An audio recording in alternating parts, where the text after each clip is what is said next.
அப்ப யாருக்காக இதெல்லாம் பண்ணிட்டு இருக்கீங்க? ஏதோ ஒரு பொண்ணு யாருன்னே தெரியாது, அவ கூட மணிக்கணக்கா சாட் பண்ணிட்டு இருப்ப Facebookல. ஆனா அவளை போய் நேர்ல பார்த்து பேசினா அல்ல உனக்கு. ஏன்?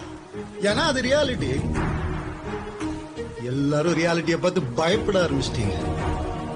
உண்மையான ஃப்ரெண்ட்ஸ், உண்மையான சந்தோஷம், உண்மையான ஆறுதல், உண்மையான பர்த்டே விஷனா என்னன்னு கூட தெரியாம வாழ்ந்துட்டு இருக்கீங்களே.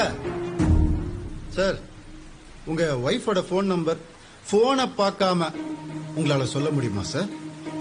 16 வருஷம் முன்னாடி அவளோட லேண்ட்லைன் நம்பர் எனக்கு ஞாபகம் இருக்கு. 22582999. ஏன்? ஏன்னா அது எனக்கு இங்க இருக்குது. உங்க எல்லாருக்கும் இதுலயே மனுஷனை மெஷினாக்க ட்ரை பண்றீங்க, மெஷினை மனுஷனாக்க ட்ரை பண்றீங்க. அதுதான் எனக்கு எதுக்குன்னே புரியல.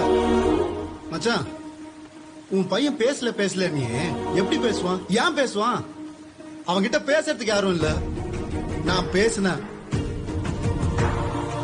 ஆனா ஒண்ணுப்பா,